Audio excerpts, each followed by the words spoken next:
Prontinho. Pessoal, eu vou fazer de tudo para poder terminar essa aula umas 11 horas, umas 11 e pouco, tá? E aí, o tempo de amanhã, então, vai ser reservado para vocês estudarem, verem os vídeos, reverem o conteúdo, refazerem os exercícios, porque amanhã, teoricamente, a gente tem também essa disciplina, tá? Bom, vamos começar então. Uma das primeiras aulas que nós tivemos, né, pessoal, sobre clínica médica, primeiro vocês tiveram com a Wanda, né, que depois que eu entrei junto dessa disciplina. Mas eu só quero ressaltar que eu só vou cobrar as coisas que eu dei, tá? Porque eu não sei dizer para vocês o que que ela A deu. Wanda não deu nada, ô Laura. Ela só passou, acho que sobre o DPOC, mas ela não deu aula. Logo foi você. Porque você substituiu ela um dia, lembra? A primeira Uhum, aula. Aí depois já uhum. foi você. Teve um dia que foi outro professor, não foi? Foi o Fran Sérgio, só que Ah, ele o Fran Sérgio, passou verdade. É, mas ele não uma deu nada É, só retomada que da ele aula deu dele. aula da clínica. matéria dele, só. Ah, tá. Não, então beleza, então. Fiquem tranquilos que vai ser só o conteúdo que eu disponibilizei mesmo, tá? Para vocês. Bom, gente, para começar então, vai ser sobre disfunções respiratórias, né? Todo mundo vendo minha tela, né? Sim, Sim. sim. Beleza. Bom, gente, a gente começou então com o conteúdo de clínica médica aqui, com alterações respiratórias, e a primeira delas que a gente viu foi sobre o DPOC, né? Que nada mais é então sobre a doença pulmonar obstrutiva crônica. O que que é isso, gente? É uma doença então que afeta os alvéolos pulmonares. Tem a destruição desses alvéolos.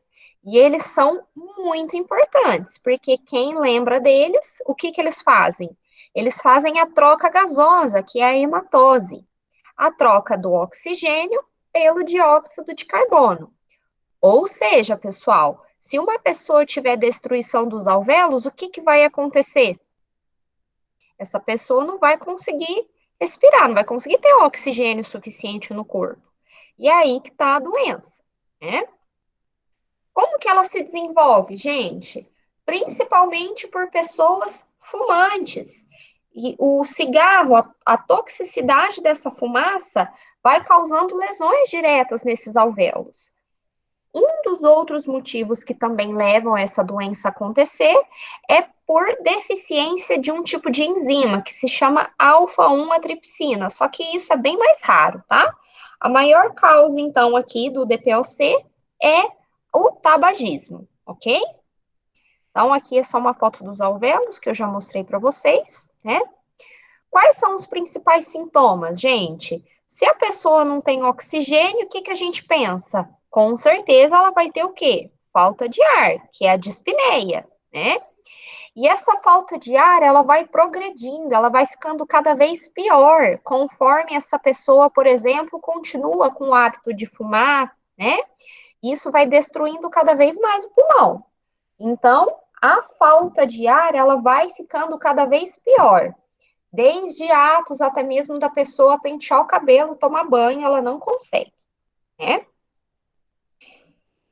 Isso daqui eu frisei muito com vocês, gente. Lembra que eu já até tinha falado nessa aula da importância do cuidado com o oxigênio, né? Por quê? Lembrem que o paciente com DPOC, ele tem, teoricamente, mais dióxido de carbono no organismo. E ele se acostuma com essa falta de oxigênio. Então, você precisa ter cuidado, porque na hora de administrar o oxigênio, isso pode se tornar tóxico e a pessoa piorar com o uso de oxigênio. Então, por isso que a gente precisa ter atenção aqui nesse momento. Não significa que ele nunca vai precisar de oxigênio, tá? Só que o que a gente precisa ter o alerta aqui? Se precisar, tem que ser numa concentração menor, ou seja, com o uso de um catéter, por exemplo, de oxigênio, né, aquele que vai aqui no nariz, e de 1 a 3, 4 litros por minuto. Não passa disso, porque senão fica tóxico, né? Por conta, então, dessa baixa quantidade de oxigênio, ele é um paciente que tem a saturação baixa. Geralmente, a saturação desse paciente vai de 77 até mais ou menos 90, e está normal. Então, a gente tem que ver isso. Ele está bem, né? Com essa saturação de 78, por exemplo, então não precisa se preocupar, já que ele é um paciente DPOC, ok? Então, Professora, atenção aqui com o O2. Pode falar. a saturação dele não tinha que ser em 88 e não 78, 77?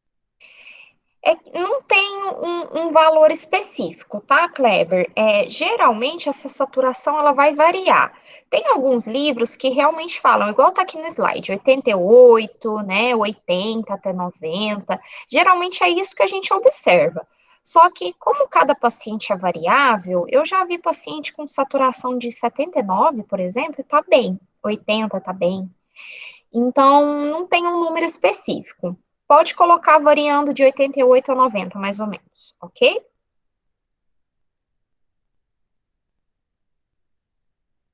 Posso passar, gente? Pode. Beleza. Bom, pessoal, então aqui tomar cuidado com o oxigênio. Então, estudem isso, galera. Já sabem por que que a gente precisa ter o cuidado com o O2, então, ok? Bom, diante então de um DPOC, ele pode até evoluir para um enfisema, que é nada mais, nada menos quando esse pulmão ele vai cada vez perdendo os seus alvéolos, os seus septos alveolares, tá? Bom, outra coisa que eu queria falar muito para vocês, gente, que nem tem aqui nos slides. Eu acho que tem nos que eu mandei para vocês diretamente. É sobre embolia pulmonar. Quem lembra aqui o que que é embolia? Alguém lembra? Embolia pulmonar, professor, é quando o êmbolo ele percorre, né, a corrente sanguínea e para em um determinado local. Mas como a gente está falando de pulmão, ele estaciona ali no pulmão. Isso. Então, a embolia, gente, é a obstrução de um vaso do pulmão causado por um êmbolo, por um trombo, por um coágulo.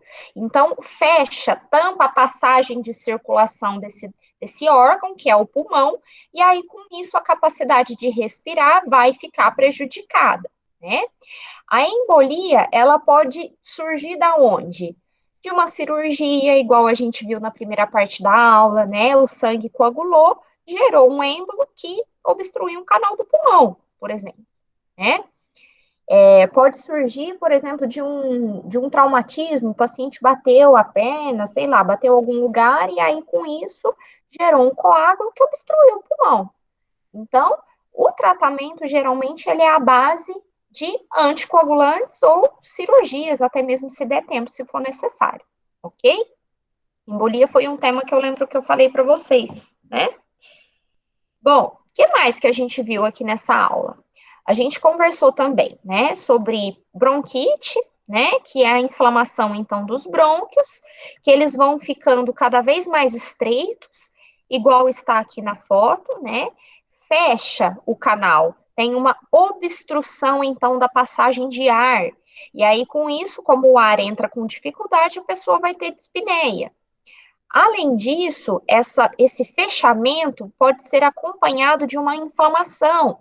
Então, pode gerar o quê, gente? Produção de muco, que vai ser a tosse que o paciente vai ter, uma tosse produtiva.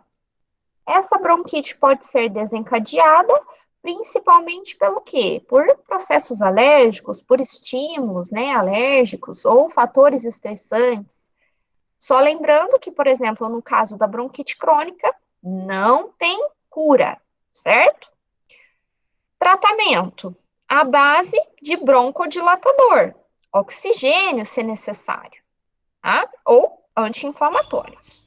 Professor, eu posso só tirar uma dúvida com você? Claro, Sobre a bronquite. Ela tem cura, não tem? a bronquite crônica não. Então tem as duas variantes, então. Isso, eu posso ter alguns casos, assim, pontuais, Ricardo, de bronquite aguda, que, por exemplo, ela pode ser desencadeada por um estímulo específico. E aí, nesse caso, como a pessoa não vai ter mais o contato com esse estímulo, aí não vai ter mais bronquite mesmo, tá? Igual eu tive bronquite desde os meus 8 anos até os 12 eu tive bronquite. Hoje em dia eu não tenho mais. Coisas que eu Uhum, fazia quando eu era pequeno que eu não conseguia fazer, como correr, enfim. uhum, Hoje eu faço normal.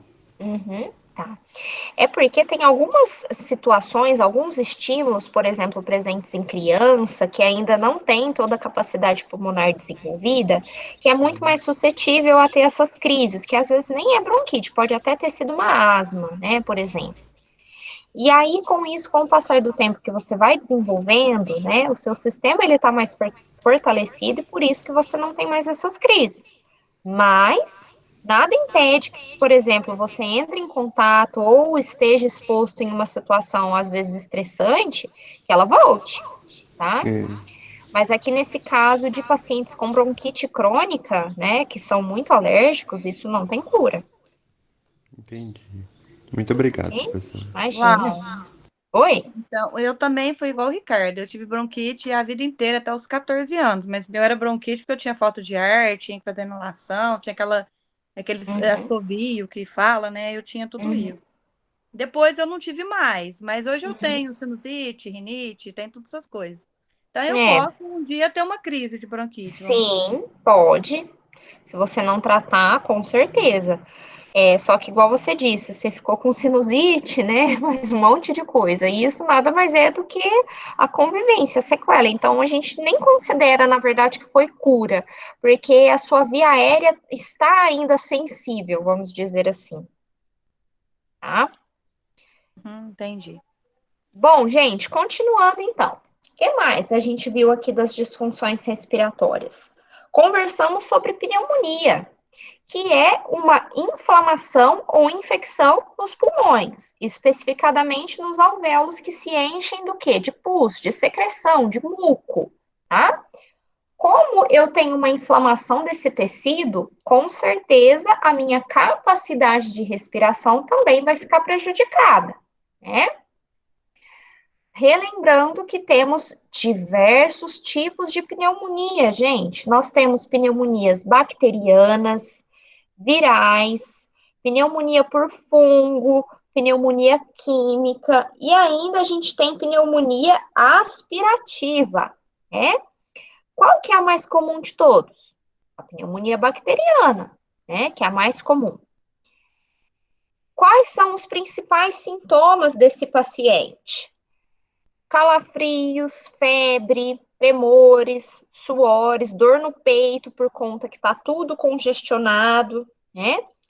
Tosse, às vezes, com o catarro, que vai ser um catarro de cor mais escura, de cor ferrugem ou esverdeado, porque isso indica que tem a infecção ali, né? Então, o que mais? Dispneia, né?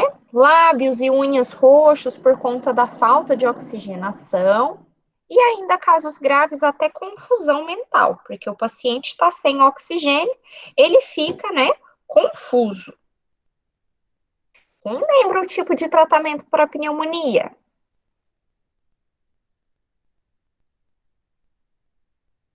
Como que a gente trata a pneumonia, pessoal? É com antibiótico? Vai depender, não é? De qual que é. Exatamente.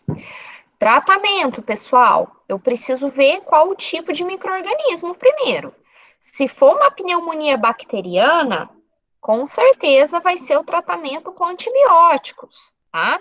Então, pode ser por via de penicilina, né? E vários outros. E agora, se for uma pneumonia viral ou fúngica? Se for pneumonia viral, pessoal, geralmente não tem muito tratamento. Eu digo assim, para eliminar o vírus, a gente vai instituir medicamentos para controlar os sintomas, então para dor, para febre, só que não tem um antiviral específico, às vezes, para controlar essa pneumonia viral, tá? Então, tem que controlar os sintomas e esperar passar. Se for uma pneumonia fúngica, eu posso ver a opção de administrar um antifúngico, tá? Isso vai depender de como o paciente vai estar, ok?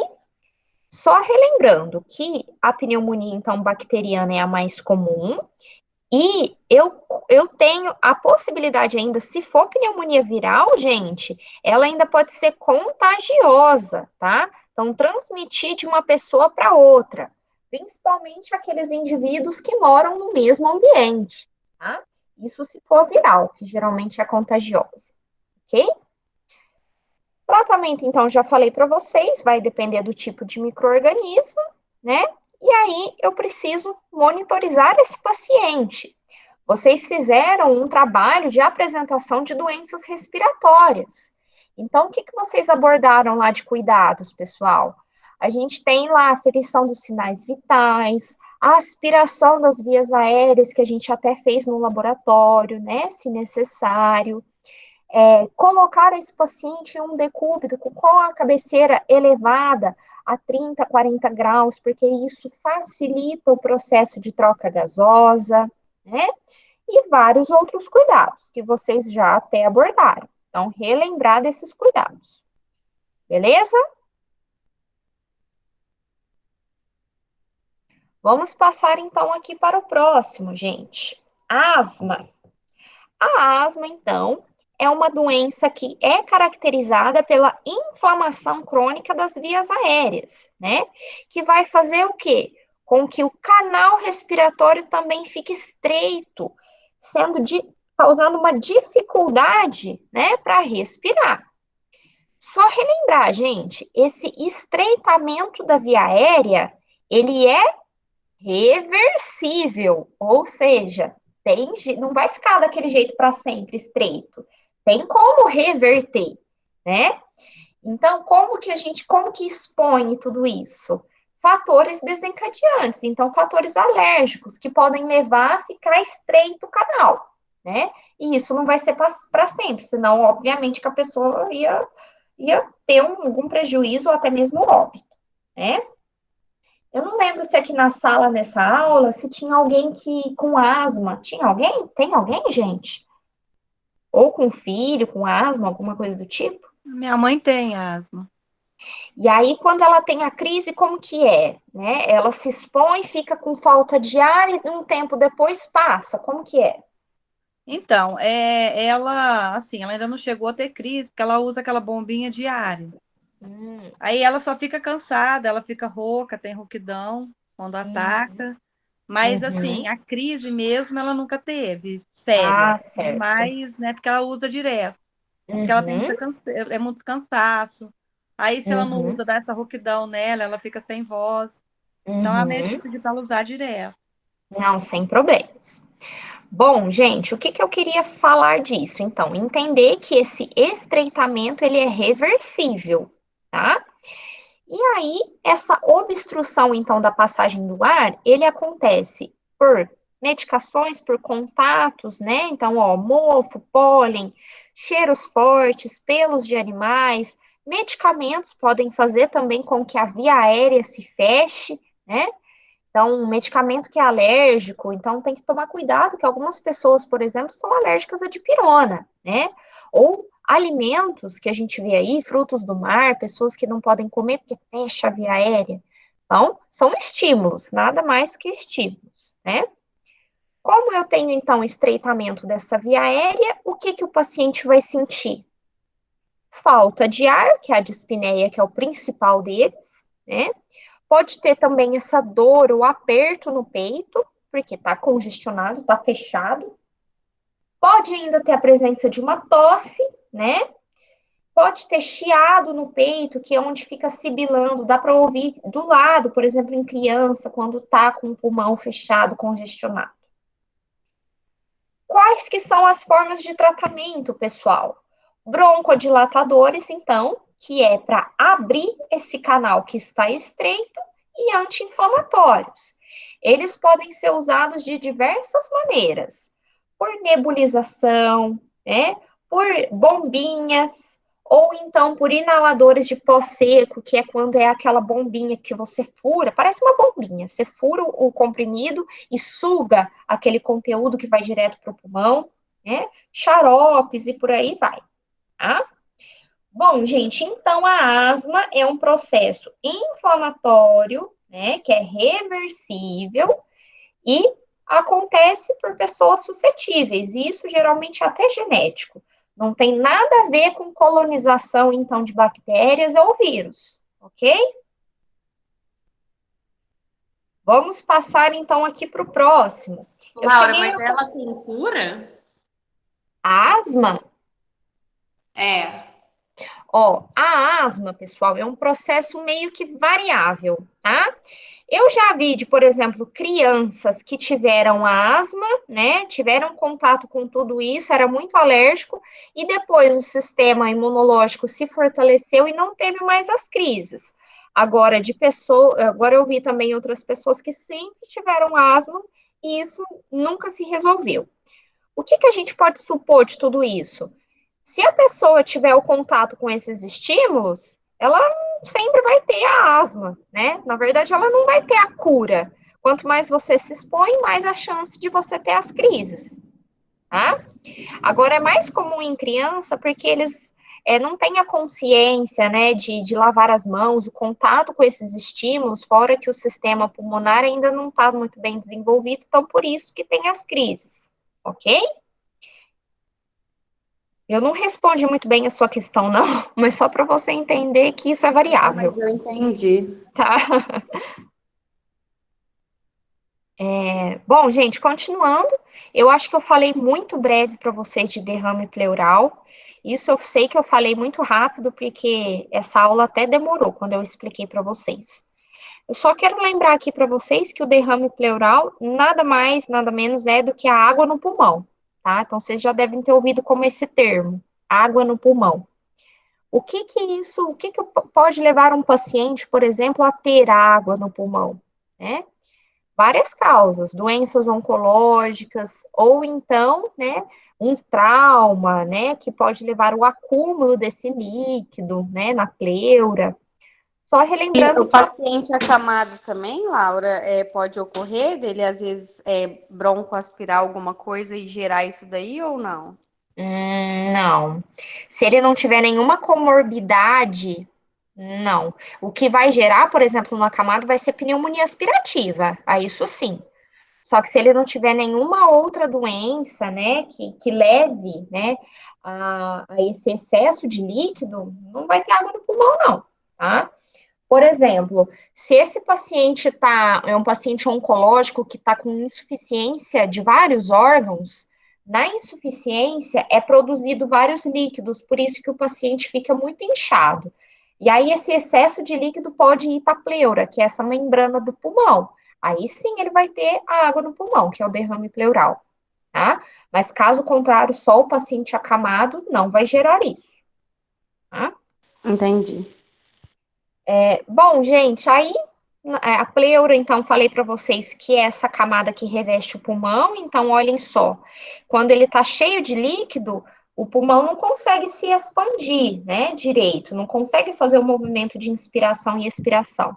Por isso que a respiração vai ficar dificultada, vai ter muita falta de ar. Aqui, no caso, eu estou falando de derrame pleural, que é líquido, mas esse paciente pode ter outros tipos de líquidos ao redor da pleura. Isso daqui eu não vou nem repassar, gente, porque é mais específico e eu acho que eu nem expliquei para vocês na aula. Tudo bem? Deixa eu ver o que mais que eu passei aqui. Tudo certo, pessoal, dessa parte aqui de doenças respiratórias? Sim. Então, beleza, então. Gente, revejam então desse processo do DPOC. Cuidado com o oxigênio. Isso eu vou cobrar. Relembrem que o oxigênio tem que ser administrado com cuidado, via catéter, porque oferece uma quantidade menor de oxigênio. Nunca esse paciente vai estar com máscara, porque a máscara oferta uma maior quantidade de oxigênio. Esse paciente vai ter mais ou menos de 1 a 4 litros no catéter. E a máscara oferece mais, por isso que é só o catéterzinho que a gente vai estar usando. Beleza, gente? Ah, outra coisa. Professora, o que eu considero aqui então da saturação desse paciente? Gente, é só relembrar que nesse caso aqui ele vai ter uma saturação menor. Isso pode ficar de 76 a, sei lá, 89, 90 e ele continuar estável, tá? Então, não precisam gravar necessariamente 88. Mas saber que de 76 para frente ele pode continuar normal. Tudo bem, galera? Sim. Sim. Então, ok. Agora, então, a gente vai passar para a próxima parte, que são disfunções cardiocirculatórias. Vamos lá. Bom, cardiocirculatório, pessoal. A gente viu qual que é, né, a função aqui do sistema cardiovascular. Não vou passar isso para vocês. E entre as disfunções cardiocirculatórias, qual que a gente viu que mais acontece, gente? Nem tá aqui. Eu passei na lousa isso. O infarto, lembram do infarto? Como que acontece esse mecanismo, pessoal? Eu tenho um bloqueio, né, em algumas das artérias que irrigam, né, que passam sangue lá em volta do coração. Então, quando eu tenho um bloqueio dessas artérias ou desses vasos, aí eu vou ter o infarto agudo do miocárdio, né? Quais são os principais sintomas do infarto, gente? O que o paciente pode sentir? Ele pode sentir sudorese, dor no peito, náuseas, vômito Isso. e outros que eu não consigo lembrar. Então, essa dor, só que é uma dor, pessoal, localizada. Então, não necessariamente ele vai ter essa dor no peito. Geralmente é uma dor no local onde teve essa obstrução. Então, por exemplo, se ele teve uma obstrução aqui nessa pontinha aqui do coração, nessa pontinha de baixo, vai ser uma dor mais ou menos ali. E quem que tá aqui próximo dessa região? Só lembrando da anatomia. É o estômago que está aqui em cima, mais ou menos. Então, o paciente, às vezes, ele vai ter dor no estômago. Ele acha que ele tem dor no estômago, mas, na verdade, ele está infartando, né? Falta de ar, né? Formigamento das extremidades, náuseas e vômitos também são comuns. Por quê? Por conta dessa proximidade da região com o sistema gástrico, tá? Pode ter também a sudorese, como muito bem pontuado, e outros sintomas, tá? Ou seja, gente, o infarto, então, é uma obstrução de uma das artérias coronárias, tá? Essa obstrução pode ser devido a uma aterosclerose. Lembra que a aterosclerose é a formação de coágulos de gordura? Então, o paciente que tem uma dieta rica em gorduras pode ter a formação de coágulos que entopem essas artérias do coração, e isso leva a um infarto, tá? Pode ser um coágulo de trombose, né? Ou então por agregação plaquetária, enfim, né? Ou um espasmo, então tudo isso pode gerar um coágulo. Tudo que gera coágulo que entope a artéria ou veia do coração pode gerar um infarto. O que mais? Quais são os fatores de risco, né? Fatores que predispõem o paciente a ter um infarto. O envelhecimento, porque esses vasos ficam mais finos, né? Hipertensão, que é a pressão alta. Daqui a pouco a gente já vai ver um pouco mais da pressão alta. Isso também pode gerar, pessoal, um risco maior de ter um infarto. Paciente obeso, sedentarismo, cigarro, tudo isso pode levar ao infarto, né? Como que é o tratamento do infarto, pessoal? Tem tratamento? Cateterismo, professora? Isso. Então, esse paciente, né, aqui está falando da aterosclerose, tá? Esse paciente, ele pode ser submetido ao cateterismo para tentar identificar aonde é que está ocorrendo essa obstrução. Então, é realizado esse procedimento, que pode ser para diagnosticar, o cateterismo serve para diagnosticar ou até mesmo para tratar. Por quê?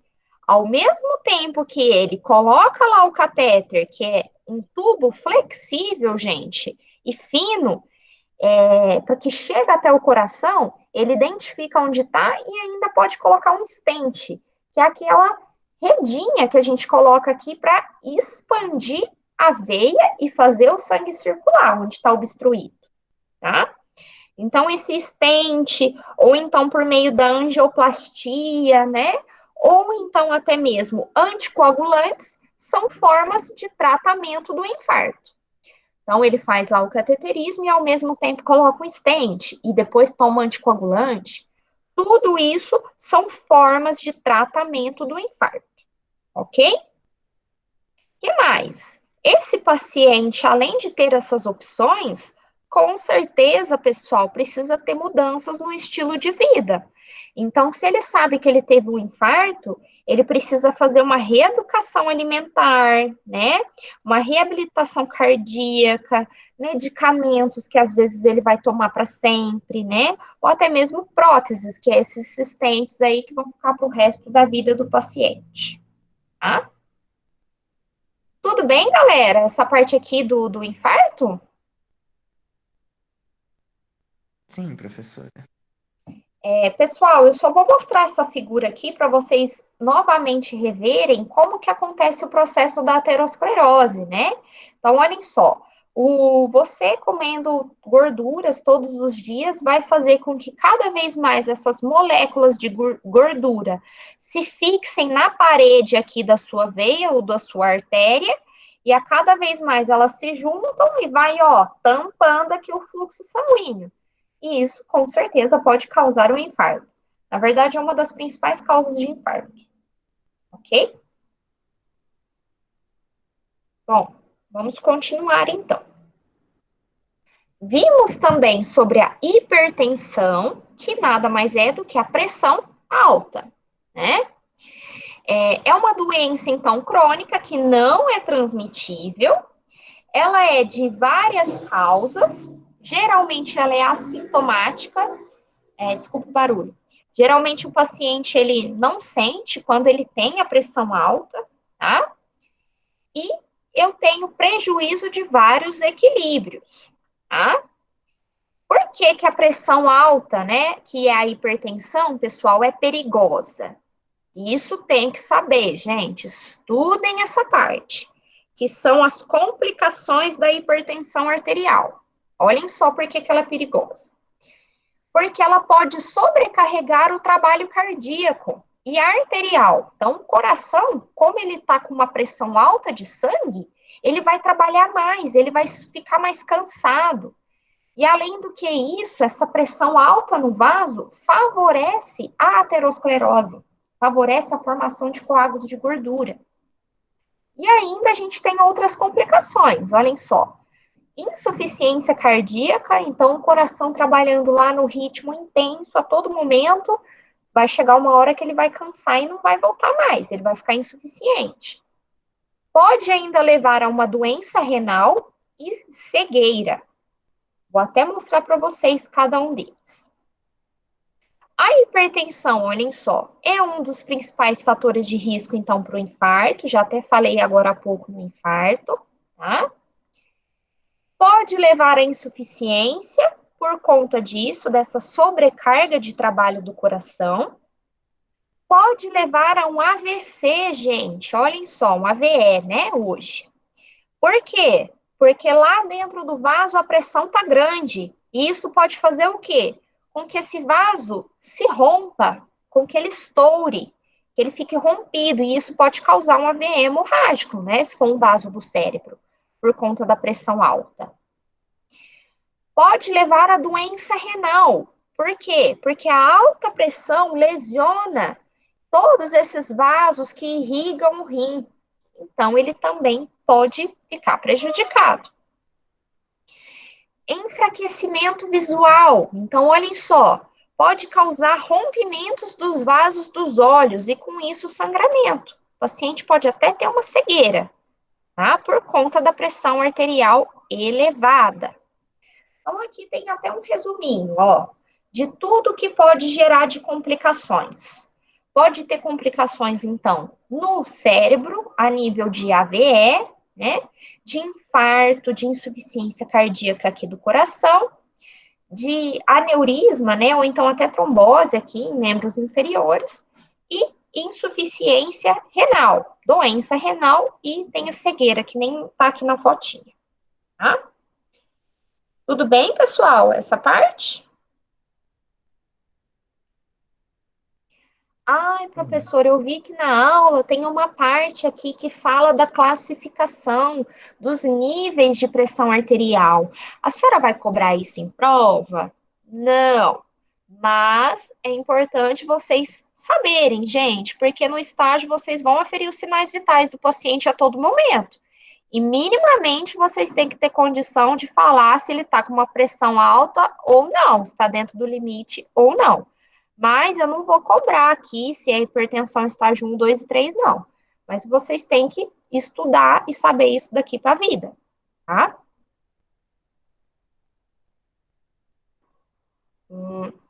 Bom, pessoal, por fim, qual foi a última doença aqui cardíaca que a gente viu? Insuficiência cardíaca. Vocês trabalharam bastante isso naquele caso lá de cardio que eu passei para vocês. O que é insuficiência cardíaca, pessoal? É quando o coração, então, ele não bombeia o sangue como ele deveria. Ele não está funcionando direito. E ele pode ter dois tipos de insuficiência cardíaca. A sistólica, que é quando o músculo não consegue bombear, ou seja, levar para fora aquele sangue do coração. E ainda pode ter insuficiência diastólica, que é quando o coração fica rígido e ele não consegue se encher de sangue, tá? Quais são os principais sintomas desse paciente que tem insuficiência? Pensem comigo. Se o coração não trabalha direito, não chega sangue nos tecidos. Se não chega sangue, não chega oxigênio. Então, o paciente vai ter falta de ar, né, que é a dispneia, vai ter fadiga, ainda pode ter edema em membros inferiores, então vai ter muito inchaço nas pernas, porque o fluxo de sangue não consegue retornar para o coração, porque ele não trabalha direito. Vai ter arritmia, que o coração cada hora bate de um jeito, né? E aí, com isso, a gente precisa observar muito bem esses sintomas, tá? Tem outros aqui, tá, gente? Então, ó, pulso irregular, que é a arritmia que eu já falei, ganho de peso. Esse ganho de peso é por conta do inchaço, tá? Dificuldade para dormir por conta da falta de ar, náuseas e vômitos e vários outros, tá?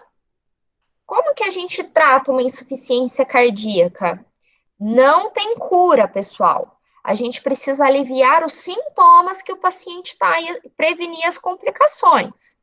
Então, o paciente, ele vai cuidar da sua dieta, uma dieta sem sal, né? A dieta de líquidos, antihipertensivos, ele vai tomar também um remédio para baixar a pressão, para controlar a pressão. Por quê? Porque se a pressão estiver baixa, o coração ele não fica sobrecarregado. E aí não piora a insuficiência. Por isso que ele toma um antihipertensivo. Mesmo que ele nunca tenha tido pressão alta, tá? Ele toma diurético, né? Que é para eliminar líquido. Por quê? Porque ele está inchado, ele está com acúmulo de líquidos. O que mais?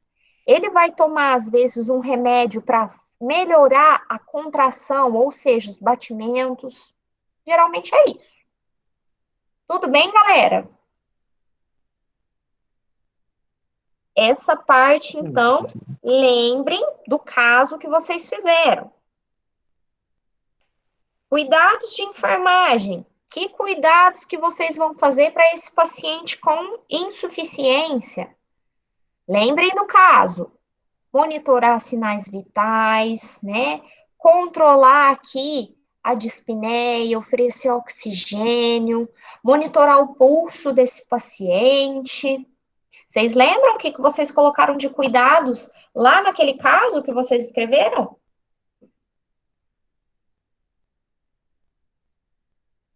Lembra, não? Lembra? Deu tanto trabalho, gente, não era para vocês terem esquecido, não. Então, são mais ou menos esses cuidados, tá? Conforme, então, esses tratamentos.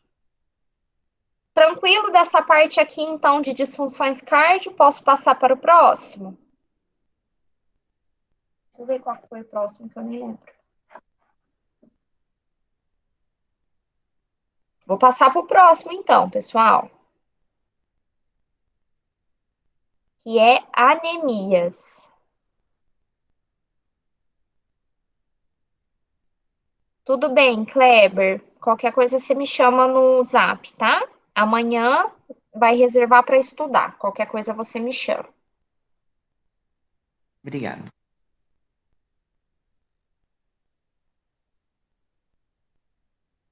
Bom, vamos para o conteúdo de anemias agora, gente. Primeiro de tudo, o que é uma anemia, gente? É uma condição onde o conteúdo de hemoglobina está baixo no sangue. O que é hemoglobina, gente? Hemoglobina é uma substância que o nosso corpo usa para transportar, para segurar o oxigênio dentro do nosso glóbulo vermelho. Então, é a hemoglobina que leva o oxigênio, tá? Então, vamos mais para frente. Quais que são as possíveis causas da anemia? Olhem só. O sangramento, então, hemorragias que fazem com que essa hemoglobina vá embora, né? O corpo, quando ele não produz mais essas células vermelhas o suficiente, então, decorrente, por exemplo, de uma leucemia ou de um problema aí no sangue que não faz produzir, vai levar a essa anemia. Deficiência de nutrientes, então a pessoa com falta de ferro, falta de vitamina B12, falta de proteínas, também são propensas a desenvolverem anemia, tá? Então, relembrando, gente, na anemia, o que está em falta é a hemoglobina, tá? Lembram que no nosso sangue a gente tem vários componentes, eu acho que, nem tem aqui. Ó, a gente tem o glóbulo vermelho, que é aqui dentro que tem a hemoglobina. A gente tem plaquetas e a gente tem os glóbulos brancos, ou então são chamados de leucócitos, que são esses glóbulos brancos também, a mesma coisa. E aqui no caso da anemia, o que está em falta é a hemoglobina, é o glóbulo vermelho, tá? Bom, o que mais? Quais são as pessoas mais propensas a terem anemia, né?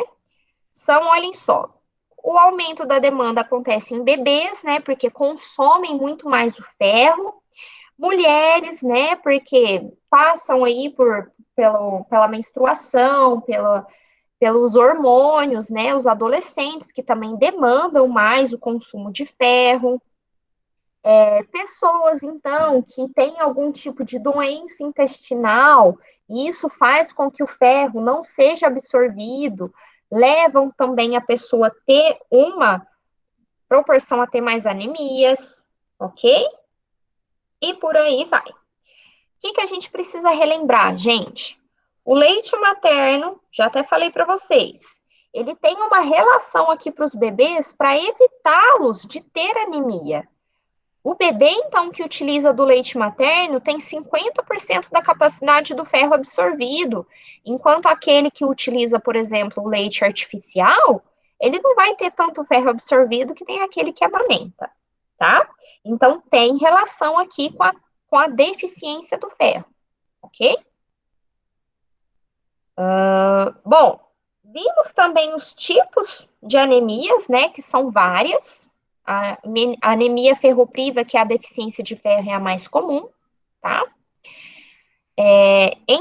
A gente viu outras que tem outros tipos, eu não vou cobrar específico cada um dos tipos aqui para vocês, tá? Eu só preciso relembrar que, de uma forma geral, todas as anemias têm esses sintomas comuns, que são quais? Fadiga, falta de apetite, a pele fica pálida, né? As mucosas ficam pálidas, então o olho, a gengiva, né? Tem uma dificuldade de aprender por conta dessa falta de hemoglobina, de oxigênio, dispneia, que é a falta de ar, mãos e pés frios, dor de cabeça, batimentos irregulares, tudo isso são sintomas da anemia, principal deles, dispneia, palidez, né, e essa fadiga, ok? Ainda pode até evoluir para cãibras, porque a pessoa com falta de oxigenação vai gerar espasmos involuntários nos músculos, por isso que pode gerar cãibra, ok? Bom, o que mais? O diagnóstico, então, como que faz para saber?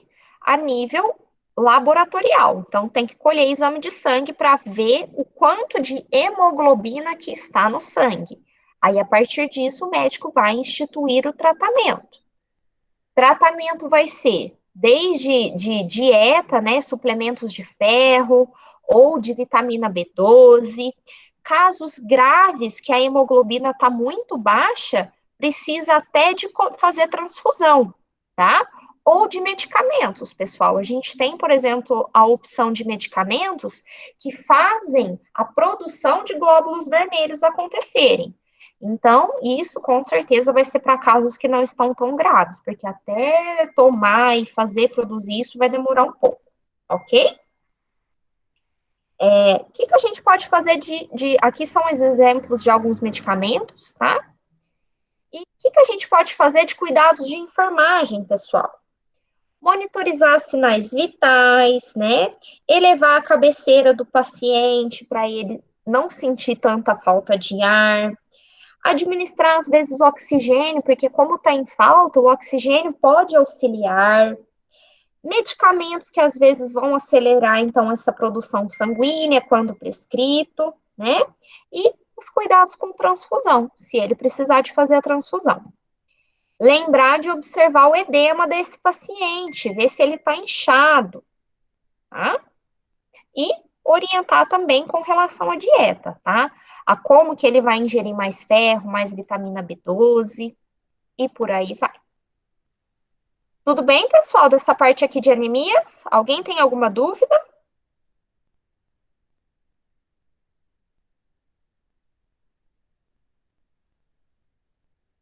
Tudo bem? Ok. Bom, gente, vou passar então para o próximo conteúdo, tá? Que é hemoterapia, transfusão, ok? Vimos aqui todo o processo, então, de obtenção dessa coleta sanguínea, desde o momento que o paciente, então, o doador, ele passa pela triagem, né? Onde vai ser colhido exames, feito entrevista, feito os exames, né, para detecção de algumas DSTs, né? E por aí vai. Bom, temos diferentes tipos de hemocomponentes. Olhem só. A gente tem o concentrado de hemácias, que nada mais é aquela bolsa vermelha de sangue mesmo, e vai ser indicado em quais situações, gente? Anemias, hemorragias, né? Ou qualquer outro fator que eu preciso repor esses glóbulos vermelhos. Ele geralmente conserva-se numa temperatura mais baixa, né? Do que, por exemplo, quando a gente compara a umas plaquetas. Então, plaquetas é a temperatura mais alta, tá? E é indicado quando a pessoa não tem plaqueta no sangue, seja por uma leucemia ou outros fatores, tá? Bom, o que mais? O que a gente precisa saber, pessoal, quando a gente vai fazer uma transfusão? Quais são os cuidados, então, peritransfusionais, né? Tomar muito cuidado, olhar a prescrição, a bolsa de sangue e o cartão daquele paciente. Então, olhem a prescrição. Será que bate os dados, o tipo sanguíneo da prescrição médica com a bolsa que eu tenho ali? Eu preciso fazer uma tripla checagem. E sempre vai ter alguém junto com você para checar todas as informações que você viu, como mecanismo de segurança, tá? Por quê, gente? Porque transfusão tem risco. Eu tenho um risco aqui na hora de transfundir. Eu preciso ter cuidado. O que mais que eu preciso ver? Inspecionar a bolsa. Então, olhem só, ver se ela tá certa, se ela tá íntegra, né? Identificar, né, muito bem esse paciente com essa bolsa, ver se bate em todos os dados, o tipo sanguíneo. Selecionar o equipo adequado. É outro equipo que a gente faz transfusão, tá? Não é o mesmo que utiliza para medicação. O que mais que a gente precisa ter de cuidados aqui na transfusão? Evitar o aquecimento dessa bolsa, o superaquecimento. Vocês viram, por exemplo, que no caso da transfusão de sangue, ela fica armazenada numa geladeira numa temperatura baixa, de 2 a 4 graus. Então, na hora de tirar essa bolsa da geladeira, a gente tem que esperar aí de 15 a 20 minutos para ela entrar mais ou menos na temperatura ambiente antes de infundir isso no paciente, tá? Isso é muito importante. Só que eu também não posso esperar demais, porque senão ela aquece demais, fica muito quente, e aí eu não posso transfundir, tá? Verificar sinais vitais antes de iniciar a transfusão e depois que terminar a transfusão. Por quê? Porque se o paciente receber muito volume, vai instabilizar os sinais vitais, então por isso que tem que ficar de olho, tá? Acompanhamento direto nos primeiros 10 minutos de transfusão, porque é nesse momento que, se ele tiver alguma reação, geralmente vai ser no início. Por isso que você tem que ficar lá na hora de olho naquele paciente, tá? Não adicionar qualquer substância aos hemocomponentes, ao mesmo acesso. Então, o paciente está com acesso periférico, ele está lá recebendo sangue, você quer aproveitar e dar uma medicação. Não pode no mesmo acesso, tá? Não pode misturar as vias, porque isso pode gerar complicações no paciente, tá? Então, vamos recapitular, pessoal. Você Laura, acabou só o soro que pode, né? Isso, só o soro, se for em uma quantidade menor, tá? Uhum. O soro fisiológico puro, tá? Não pode ser misturado com qualquer tipo de substância. Vamos recapitular, pessoal. Iniciar a transfusão em no máximo 30 minutos depois de retirar da geladeira.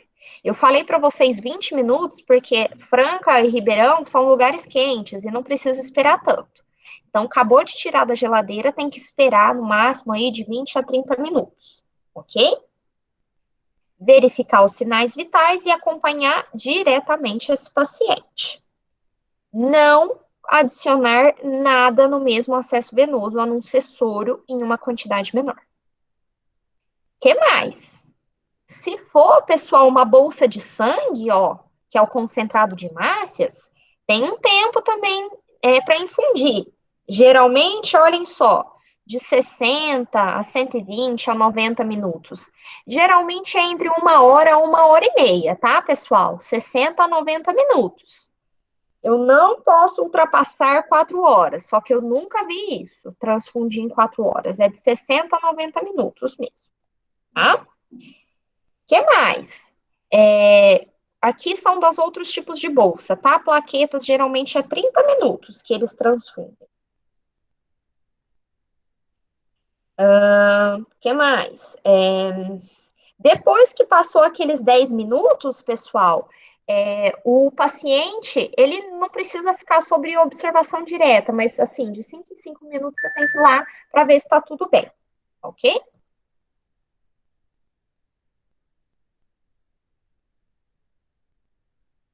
Bom, agora, pessoal, a gente vai falar sobre as principais reações transfusionais. Ou seja, que tipo de efeito colateral geralmente o paciente sente, né, em uma transfusão. Nós podemos ter reações imediatas, que são aquelas que acontecem na hora que você estiver transfundindo, tá? E reações tardias, que eu vou mostrar aqui daqui a pouco, que são aquelas que acontecem depois que a transfusão terminou. Então, no mesmo dia, ou então no dia seguinte, ou então dias, semanas depois, tá?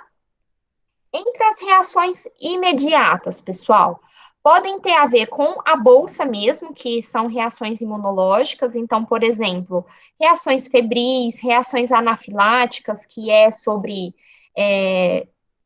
processo alérgico, tá? Ou pode ter reações do tipo de sobrecarga volêmica, então transfundir um volume a mais do que precisava. Hipotermia, então, olhem só, a bolsa lá de sangue fica armazenada numa temperatura baixa. E aí você não faz o tempo lá para ela entrar em temperatura ambiente, transfunde, o paciente vai ficar com hipotermia. Pode ainda ter complicações metabólicas e contaminação bacteriana, que às vezes aquela bolsa estava contaminada, tá? Quais são as reações tardias? Elas podem ser principalmente a nível de reação hemolítica, que é quando esse hemocomponente se rompe, então o glóbulo vermelho, depois de um tempo, ele se rompe, tá? E outras complicações, então, ó, sobrecarga de ferro, então fez muita transfusão, agora está com muito ferro no organismo. Isso também pode ser maléfico, tá? E transmissão de doenças infecciosas. Isso pode ser a nível tardio, gente, porque eu comentei com vocês que algumas doenças a gente tem um período de janela imunológica, por exemplo, o HIV, demora anos para se manifestar. E isso pode acontecer numa transfusão, do paciente pegar alguma doença e só descobrir anos ou tempos depois, tá? Os principais sinais e sintomas que ele pode sentir durante essas reações são quais?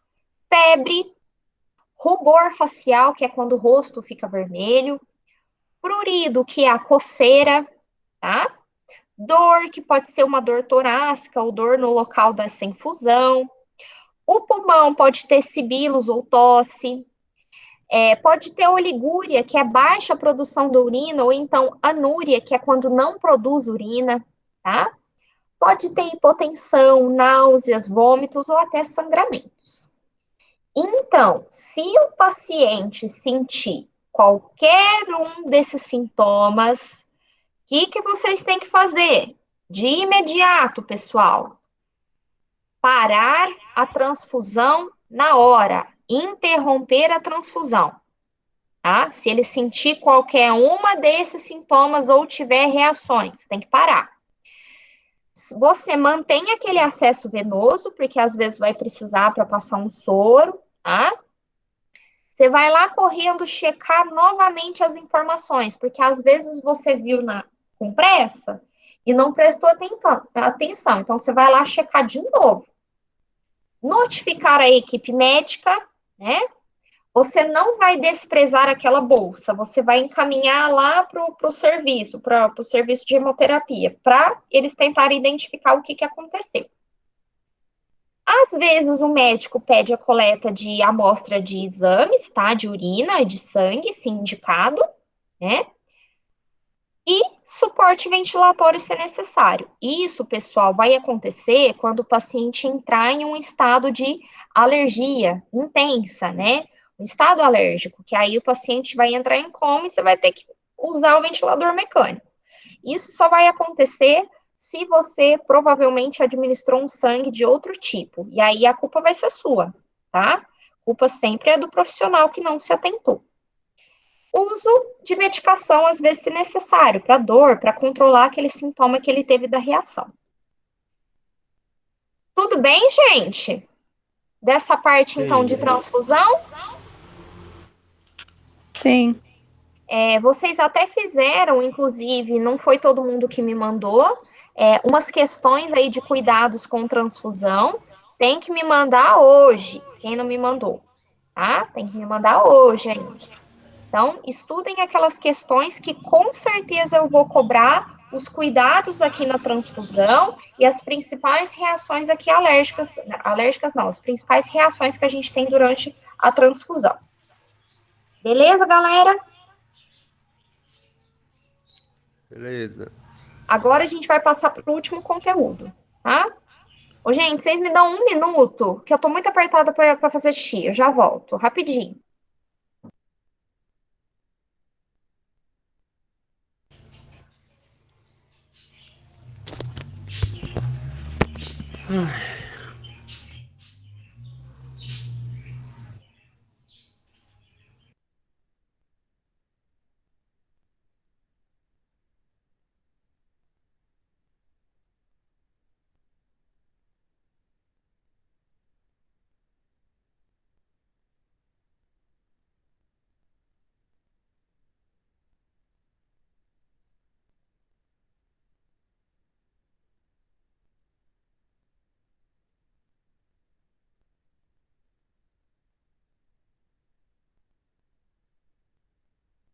Voltei.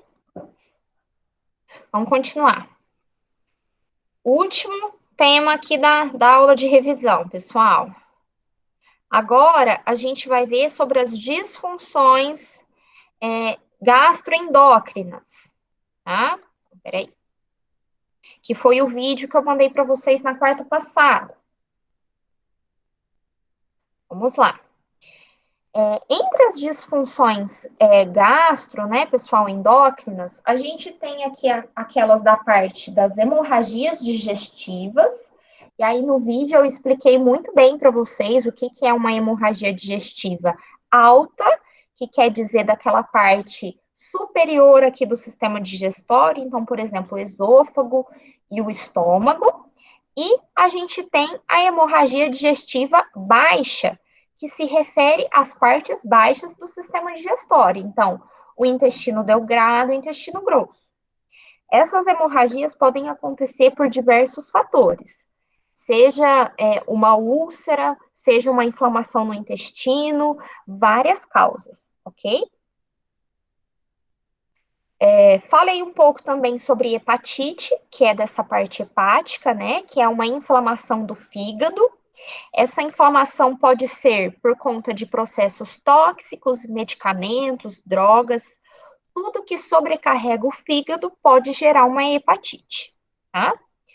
Temos diversos tipos de hepatite, gente. Hepatite A, B, C, D e F. Então, tem várias. As mais comuns são hepatite A e hepatite B, tá? Então, só relembrando que hepatite A é por conta de contaminação de água e alimentos, né? E a hepatite B é por contato com sangue ou fluidos contaminados. Então, tem também a possibilidade de transmissão por via sexual, tá?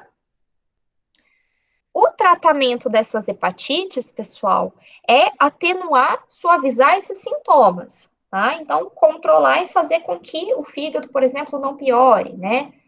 E aí, controlar as dores, né, o funcionamento hepático e por aí vai. Uma hepatite, quando piorada, pessoal, pode levar a um quadro de cirrose também. Então, o que é uma cirrose? Nada mais é do que quando o fígado, cirrose hepática, quando o fígado ele não funciona mais, por conta de 3 fatores. Destruição das células hepáticas, então as células do fígado estão destruídas, e isso forma um tecido de cicatrização que não consegue se regenerar. Então, ele não está funcionante, tá? Um dos principais, assim, fatores que levam à cirrose é o alcoolismo, associado à má nutrição.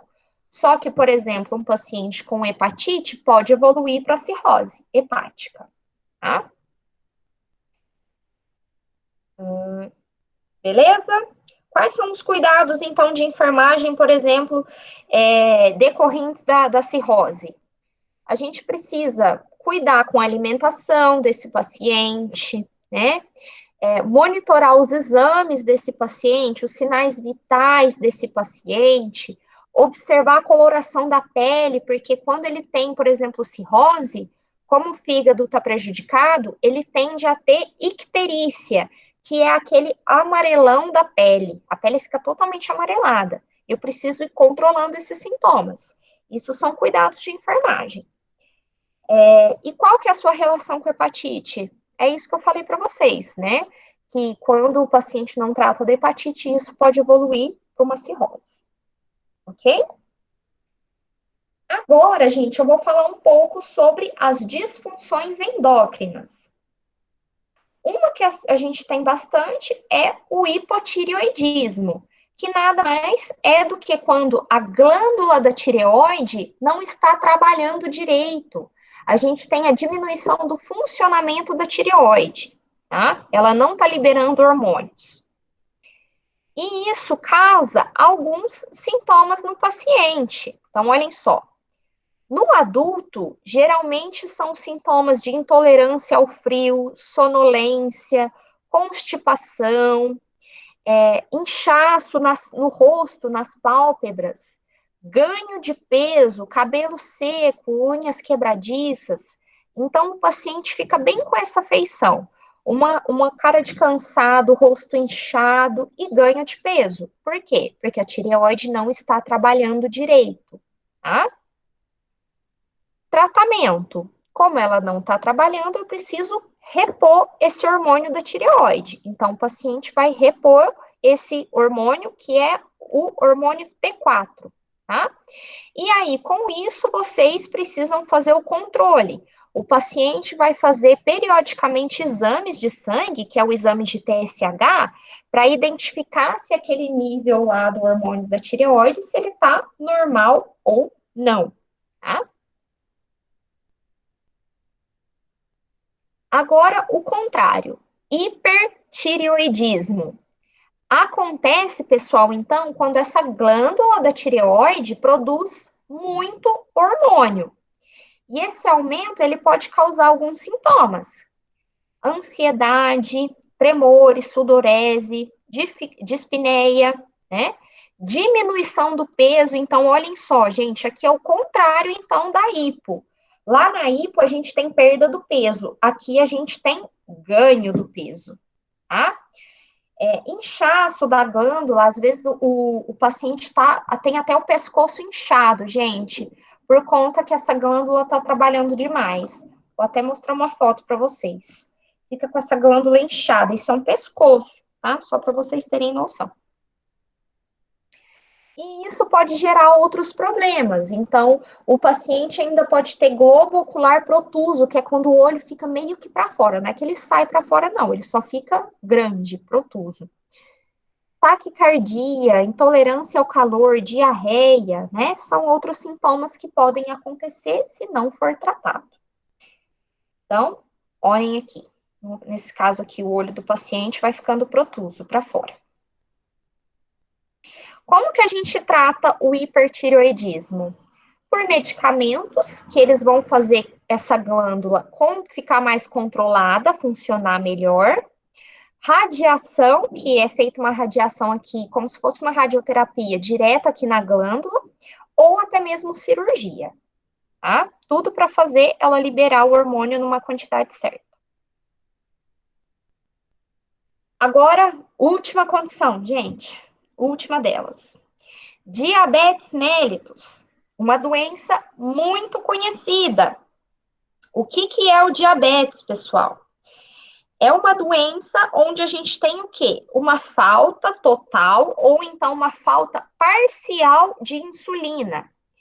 Insulina, gente, é o hormônio que é responsável por pegar a glicose que está no nosso sangue e levar para dentro das nossas células, tá? Então, o paciente que tem diabetes, na verdade, ele tem o problema da insulina, que ou não é produzida nada ou é produzida parcialmente, tá? E aí, com isso, ele fica com excesso de glicose no sangue, tá? Então, vamos lá.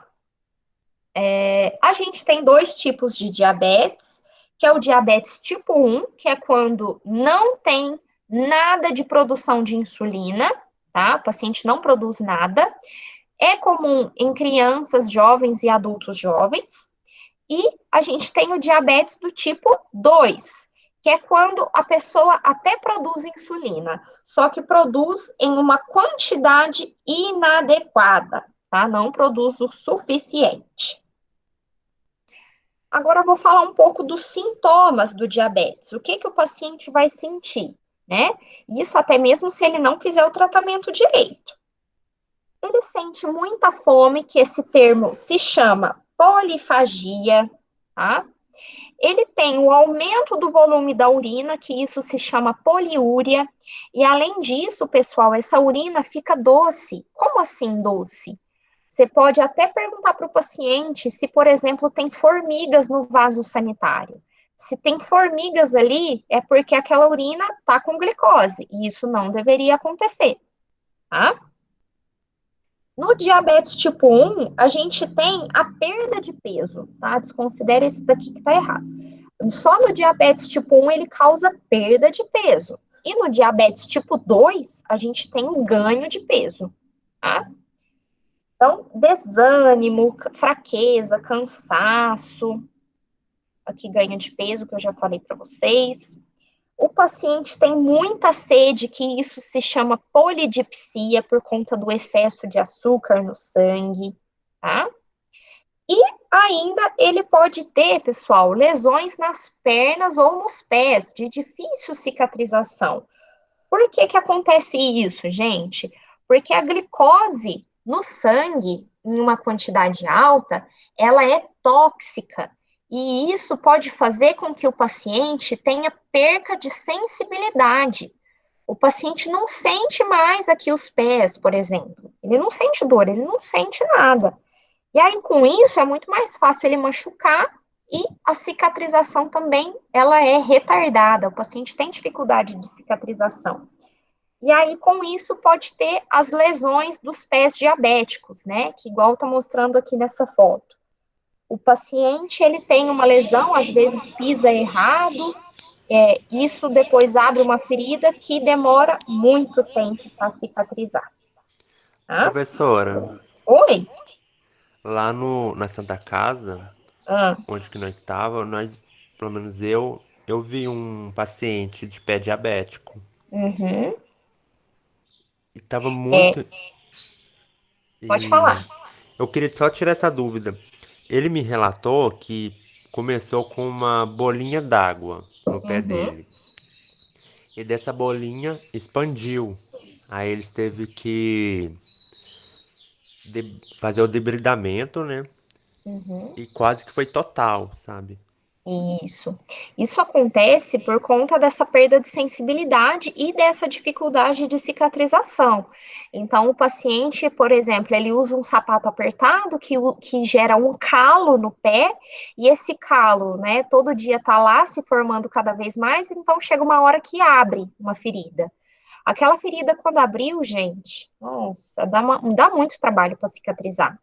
Uma que o paciente, na maioria das vezes, não faz o tratamento certo. E o tratamento não é só tomar insulina, gente. Ele precisa controlar a dieta, ele precisa fazer exercício físico, examinar os pés, porque senão não vai ter pomada milagrosa que vai curar aquela ferida do paciente, por mais cara que for a ferida. Mais para frente a gente vai ter aula de curativos também, tá? Mas aqui é só para vocês terem uma ideia. Depois vocês dão uma olhada na aula do vídeo que eu mandei para vocês, que lá eu explico um pouco melhor sobre isso, tá? Bom, mas então esse paciente pode ter lesões nos pés por conta disso. E ainda, gente, se o paciente não tratar, ele pode evoluir ainda para cegueira e problemas renais por conta do diabetes, se ele não controlar direito, tá? Aqui, alterações visuais, né? Falei um pouco do diabetes gestacional, depois vocês olhem o vídeo. E como que a gente faz para detectar? Geralmente é por meio da glicosimetria, que é aquele exame lá que fura o dedo e mede o tanto de glicose que vai estar no organismo, tá? Se o paciente tem um baixo nível de glicose, ele vai entrar num estado de hipoglicemia, que isso vai dar sintomas, tá, pessoal? Que são tremor, tontura, sudorese, cansaço. Quando vocês, por exemplo, ficaram muito tempo sem comer, vocês vão sentir hipoglicemia também, que são esses sintomas, tá? E o paciente com diabetes, como assim, professora, ele tem hipoglicemia? Você já não acabou de falar que ele tem um excesso de açúcar no sangue? Sim, gente, só que igual eu falei para vocês, ele trata com insulina. E às vezes não está muito bem dosado essa insulina que ele está tomando. E isso pode gerar a ele entrar num estado de hipoglicemia, por conta do excesso de insulina que ele está tomando, tá? Se isso acontecer, o que que a gente precisa fazer? Orientar o paciente a beber algum alimento doce, um suco doce. Eu sempre falo do líquido porque ele é absorvido mais rápido do que, por exemplo, chupar uma bala, tá? E ele pode ainda ter hiperglicemia, que é quando eu tenho um aumento de glicose no sangue. Isso também às vezes gera sintomas, como dor na nuca, cefaleia, sonolência, né? E o hálito cetônico, que é quando o paciente tem um hálito, gente, de acetona. Geralmente, quando ele tem isso, é porque a glicemia dele está alta. O que que a gente tem que fazer? Tratar o quanto antes com insulina e ir verificando os níveis de glicose desse paciente. Bom, de uma maneira geral, pessoal, quais são os cuidados de enfermagem com diabetes, então?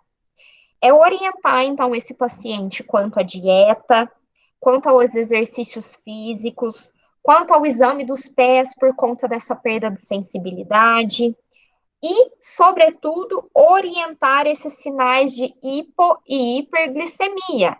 Se ele tiver, então, hipoglicemia, oferecer algum alimento doce. Beleza? Aqui no final eu só mostrei os locais de aplicação de insulina, que quando o paciente usa injetável, tem que ser cada hora num lugar diferente para não sobrecarregar aquele tecido, ok? Ufa, foi isso, gente, de matéria. Tudo isso. Pessoal, dessa parte então teórica, estudar todos esses pontos aqui que eu passei na revisão, tá? Eu só queria ressaltar algumas coisas para vocês. As provas vão valer 5 pontos, tá? E o resto dos trabalhos vão valer 5. No caso aqui de clínica médica, pessoal, a gente acabou atrasando várias coisas de conteúdos. Então, os trabalhos que vocês fizeram, por exemplo, deu 4,5 até agora. Eu vou usar mais esses 0,5 pontos de participação. Então, para essa pessoa que pergunta, para o aluno que pergunta, para o aluno que participa, né? Então, por exemplo, agora só tem 4 pessoas aqui na sala, né? E isso também eu tô vendo, por mais que eu sei que tem aí pessoas que passaram mal, né? Tipo o Kleber que passou mal, mas ele sempre está presente, ele pergunta, né? Mas o professor está vendo quem está ali interessado. E é nesse 0,5 ponto que eu vou contabilizar para todos, tá? No caso de cirúrgica, pessoal, vai ser a mesma coisa. O trabalho, por exemplo, que vocês fizeram dos casos vai valer 4 pontos. Eu ia passar outro trabalho, mas não deu tempo. E eu vou usar esse 1 ponto aí de participação. Então, todas as provas vão valer 5, ok? Alguém tem alguma dúvida, gente? Laura, Pode falar, Elane. peraí, deixa eu ver aqui a pergunta. Eu estou na dúvida. Ah, cadê ela, gente? O que é talassemia? Tá nas questões, isso? Tá. Peraí, eu vou projetar aqui para vocês. Ai, eu já vou falar. Peraí, deixa eu compartilhar para vocês verem. Tá.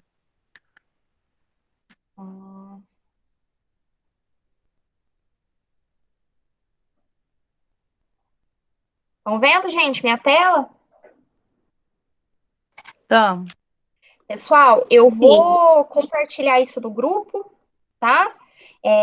Que é o gabarito, tá? Dos exercícios. Não se prendam só aos exercícios.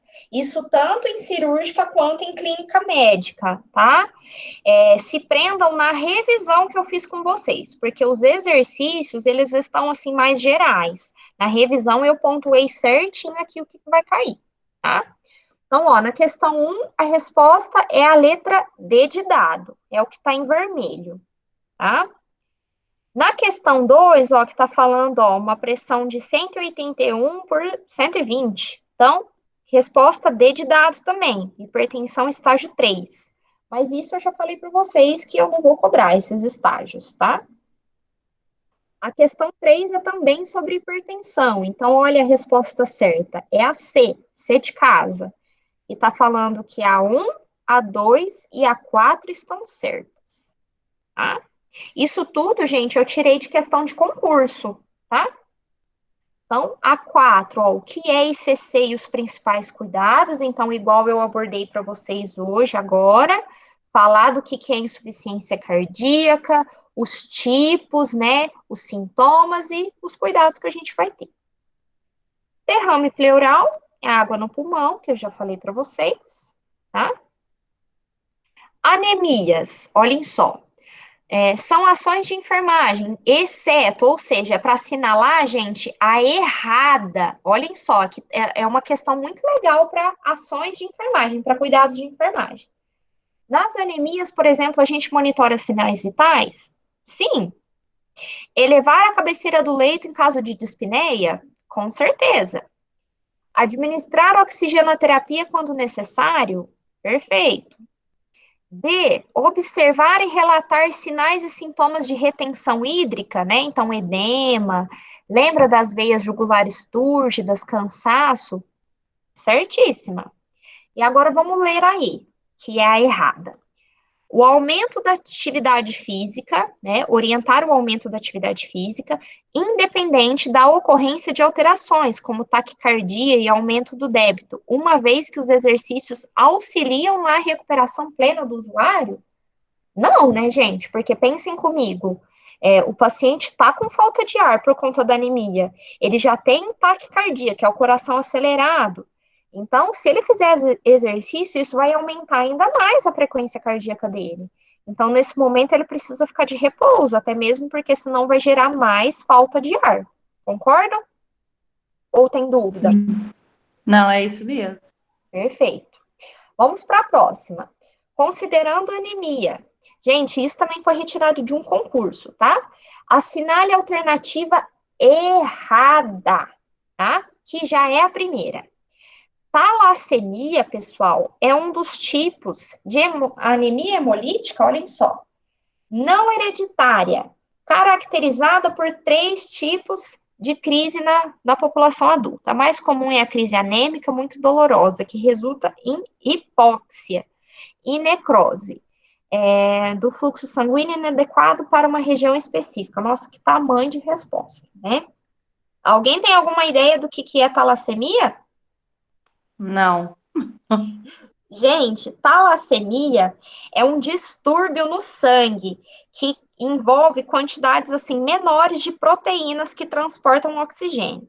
Então, nada mais quando eu tenho uma redução das proteínas de hemoglobina, tá? Então, não tem nada a ver com isso.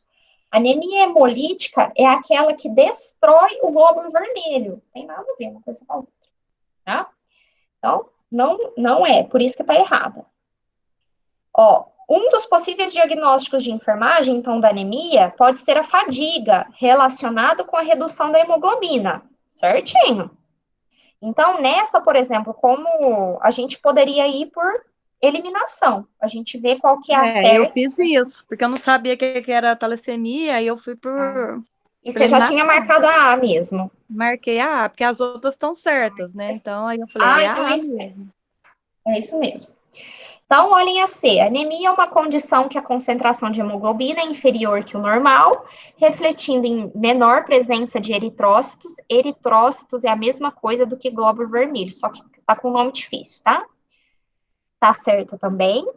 Tratamento é direcionado para o controle. Então, por exemplo, transfusão de concentrato de hemácios ou medicamentos. Isso está certo, tá? Então, aqui, por exemplo, a gente ia por eliminação.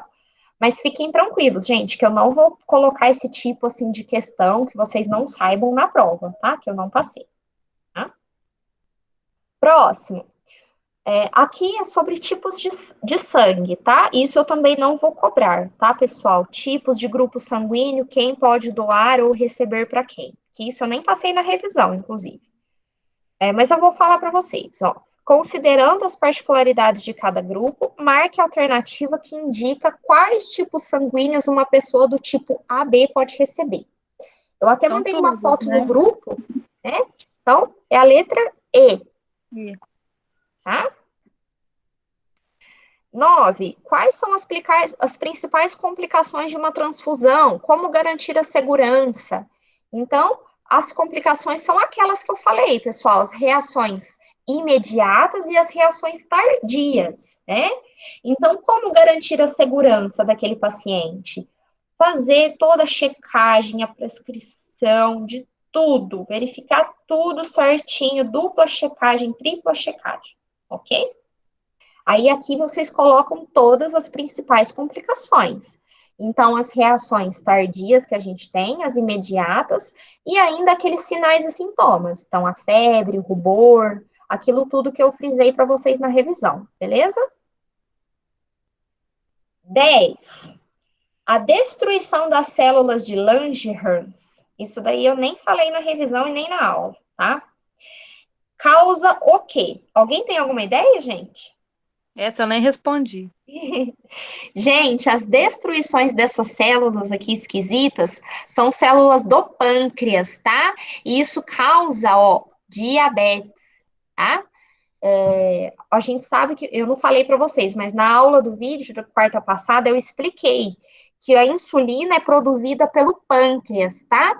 E quando essas células específicas aqui são destruídas, é isso que causa diabetes, tá? Bom, o que mais? 11. A cirrose hepática é considerada a principal doença do fígado e é caracterizada pela substituição da estrutura hepática por nódulos, né, causados por fibrose. A principal etiologia, gente, ou seja, causa da cirrose é o quê? O que vocês colocaram? Alcoolismo. Eu pus alcoolismo. Alcoolismo. Perfeito. Relembrando, gente, uma hepatite pode evoluir para uma cirrose? Pode. Um carcinoma hepático, que é um câncer no fígado, pode levar? Pode. Só que a principal é o alcoolismo. Tá? Medicamento também, né, Laura? Pode. Pode. Por exemplo, a gente está tendo muitos casos de pessoas que estão usando ivermectina para tentar proteger do Covid, e aí com isso evoluiu para insuficiência hepática, que evoluiu para cirrose. Tá? Pode levar sim. 12. Qual a diferença de hemorragia digestiva alta e baixa, tá? Então, igual eu falei para vocês, uma fica na parte superior, né, do sistema digestório e outra da inferior. Mas eu focaria, né, igual eu fiz na revisão, gente. O que é hipo e hipertireoidismo e o diabetes? Estudem disso, tá? E aqui vocês vão falar as diferenças e os cuidados. A questão 13 desconsidera, não é para fazer, tá? Porque eu ia passar uma aula de traumatismo de extremidades, só que não deu tempo, tá? Então, excluem essa questão que depois a gente vai ter aula disso. Beleza, gente? Beleza, né? Agora estudar, né? Beleza. Ó, então fiquem combinados amanhã. Vai ser o tempo para vocês estudarem, reverem essa aula que eu tô gravando agora e refazer os exercícios, tá? Mas para o final da semana a gente terá novidade, beleza? Ok. Então,